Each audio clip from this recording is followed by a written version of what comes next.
All right, we're back with another chapter. We're in chapter 7 today. We're going over this book, You Owe You, because you do owe it to yourself to be the greatest version of you that you can be. We're in chapter 7, and let's just get into it. He says, knowledge is the new money. Get you some. Knowledge is the new money. Get you some. The name of the chapter has actually become a triple threat, but I could not agree more with a statement of knowledge is the new money. Knowledge could be the new money, the only money. It is absolutely the key to our success as people. He starts the chapter by obviously saying knowledge is the new money, and then kind of starts to reference in some of American history. And in that American history, African American history, he quotes W.E. Du Bois, and he says that rather than force, strength, or weapons, Du Bois believed education was the way to fight the system. And he kind of started to go through all of the people who were just very important people during that time in African American history, and said if not for their education, they would not have been able to do what they did. People, I think, forget that Dr. Martin Luther King had earned his PhD at the age of 26.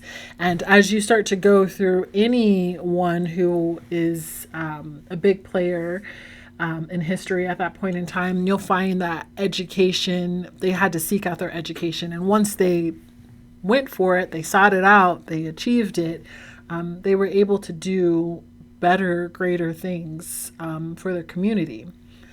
He was saying, Dr. Eric Thomas was saying, that knowledge is the currency that's in your head that you can take anywhere. And isn't that true?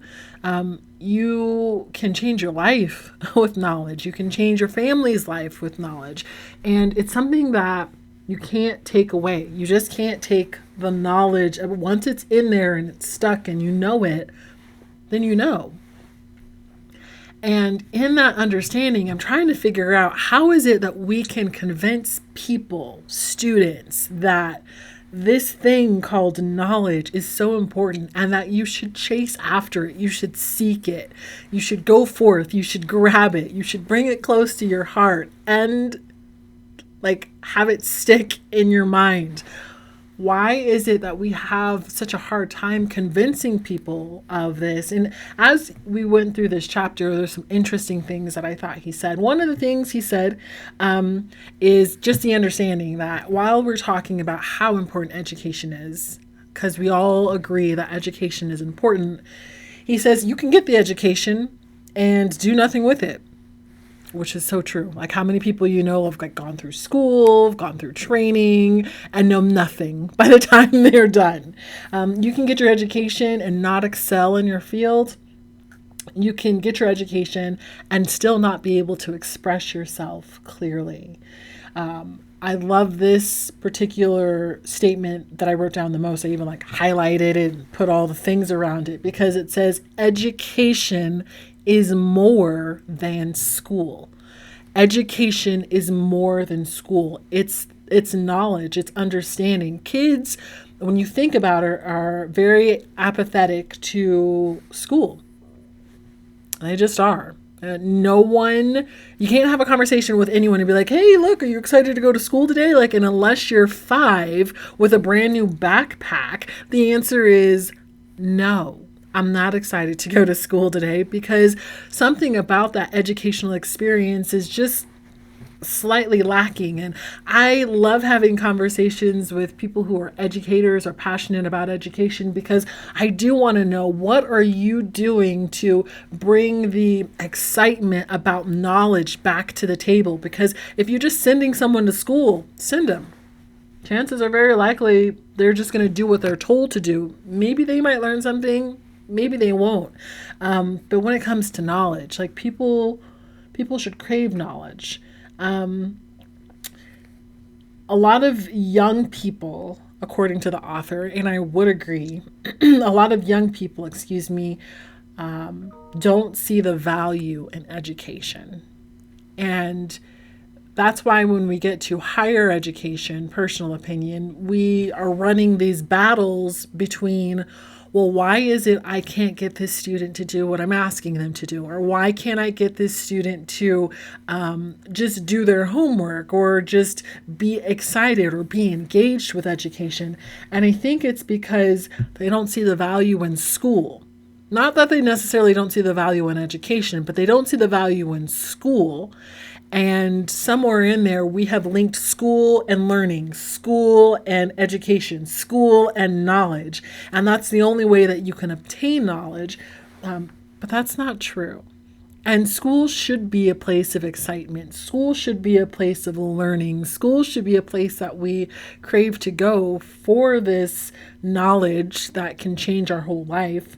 And so when I think about it, I encourage people to try to think differently about school, try to think differently about education, because it's not supposed to be the inbox thing that you were given as a child. It's supposed to be an experience, and it can be an experience.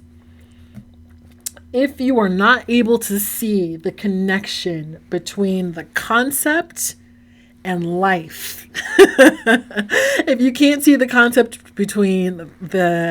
see the connection between concept and life, then people value or don't value it. They see it as a waste of time. Like, I don't understand why I'm here taking this random test today. Like, tell me why I'm taking this test. And I don't know, again, I would love to have the conversation as to what you think about tests, but I never actually looked at tests as a way to test my knowledge. I just always saw it as connected to my grade. Now, my grade was important to me, and so would I study the test to learn study for the test to learn the information? And the answer for me is no. The answer is I'm just studying for the test to pass the test. And then once I've passed the test, it shows that I've passed the test and it looks like I'm doing a good job. But there are many tests that I've taken where I just figured out how to study well. Like, oh, it's good. Do you know this information? Absolutely not. But I tell you what, I am going to pass this test because I know how to best study for tests now. Testing is easy for me. I wish, especially in the subjects that I'm passionate about, I wish I could go backwards and be able to make that connection. I wasn't able to make that connection as a child. I made the connection to my grades. My grades were important. I just have to do these things to get good grades. I get good grades, and then all is well with the world. But I wish it would have been more, hey, let's make sure you know what you're doing. Let's get excited about how this works, what this does, how this can change things, how you can manipulate it, why it can be better. Let's just get excited about these things. And there were some subjects, obviously, that I was passionate about, but I could have been just better at knowledge, the knowledge aspect of it, just being passionate about learning. It says that any American, and this is good here, any American who is at a social or economic disadvantage didn't have anyone paving the way for them. He's saying if they didn't have anyone paving the way, that puts you in a place of triple darkness, which sounds like a very grim term. But I liken it to the idea of, you only know what you've seen. You only know your life path. And that's kind of how we get off track sometimes when it comes to trying to guide someone in the best way that we can guide them, or we hope to guide them. It's because we know this. This is how it works. This is how we've always done it. This is how it's always gone. And if you're at a social or economic disadvantage, well, then your path might not cross school. Your path might not cross economic wealth. You've never seen it. You don't know what it looks like.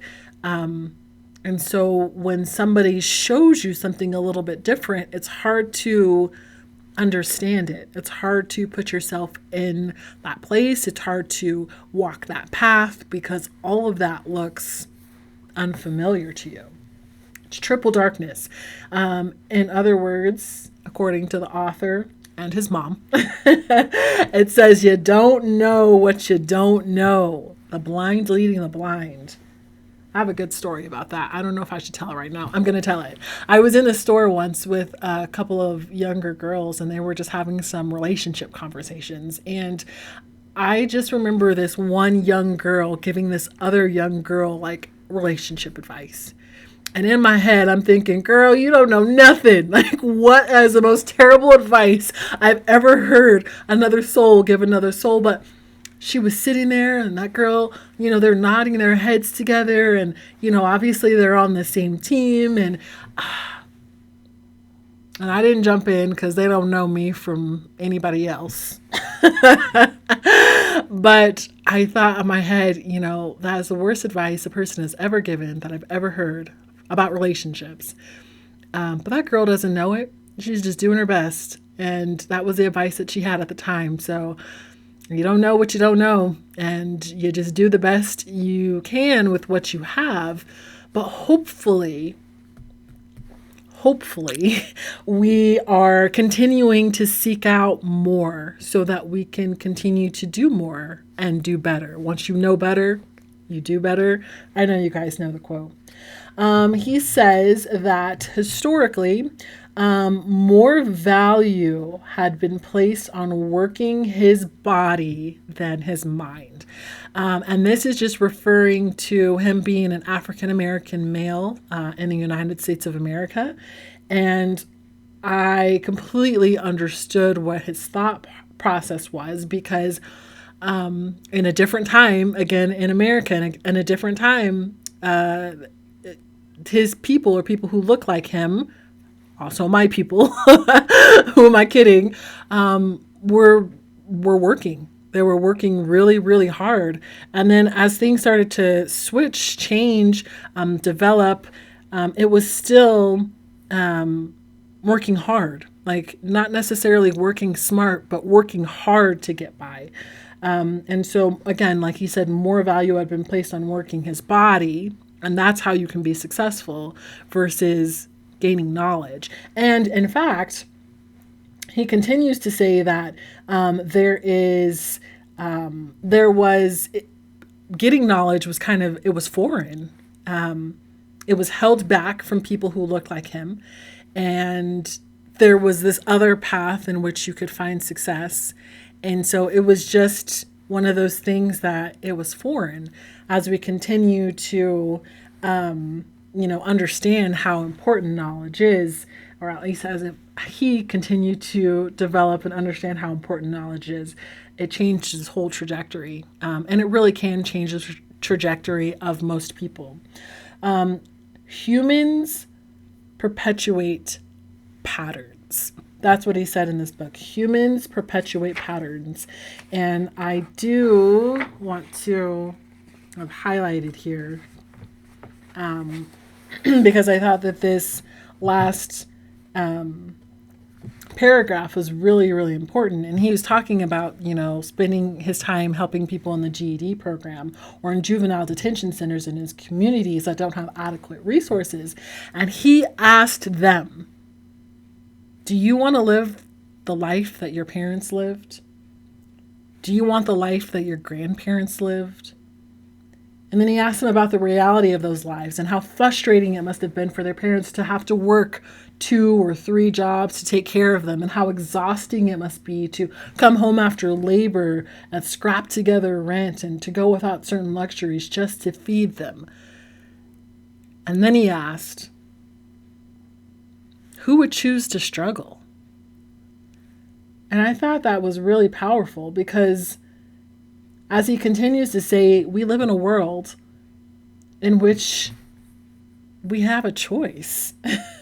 We have a choice and a chance to live the life we want to live. And so if you want something different. You have to think about your life different. If you know better, you got to do better. And then once you figure it out, you know, you just keep pushing forward. Like who would want to struggle? In this, he was also saying, and I thought it was a reminder to people who are in education again. He says that there are some things that you think sound normal. And one thing that he brought up was a syllabus. He said that, you know, some people don't know necessarily how to write a research paper. So if you're asking them to write a research paper and you haven't actually given them the information they need on how to write a research paper, what are you expecting from them? You actually have to go through that with them based on their social, economic, you know, lifestyle. Did they actually get this information? And then you tell them, right, well, if you don't know how to write it, go check out the syllabus or go check out the outline, the syllabus for it. And then he says that some people might not even know what the syllabus is. Like, what is the syllabus you speak of? And I thought, I can think of many times where even though I am trying to make sure that I am reaching a person at their level, that I might be using words or describing things at a level that I think is a normal interactional level. And maybe I might be above their head. Maybe it might be too much. So keeping that in mind, keeping that in consideration, just because it sounds normal to you doesn't mean it's normal. People are going to perpetuate the life patterns that they always had. And the most important thing in here, for me anyway, is falling in love with learning, for discovery, I don't know. Once you figure that out, or you can pull that out of someone, I think, again, you can change someone's life. It exists in all people. I used to teach preschool for a very long time, actually. And the excitement in little kids' eyes when they are learning something new or when they get something is just different. And so I know that we as humans, we have that within us. And so we have to just recalibrate sometimes or rethink the wheel. You've been given the model of school for learning, but that's not necessarily how we learn. Learning is fun. He also says that we want to fall in love with the process of learning, the results will come, which I completely agree with. Fall in love with the process, the results will come. And then he says and wants to reiterate, I think, that this doesn't mean that we're chasing degrees or certifications. Although I think those things are important, it means that we should be excellent at what we're trying to do. It means that we should be excited about learning. He's saying, you know, attitude, skill, effort all play a huge role in all of that. But really, knowledge. Being excited about knowledge. Knowledge is the new money. It doesn't mean chasing all those degrees and certifications. It just means being excited about regular day things and going forth and being smarter. Working smarter, not harder.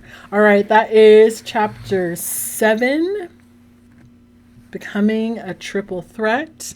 We're going to move on to chapter 8 in the next video, Sacrificing Good for Great. We'll see you there.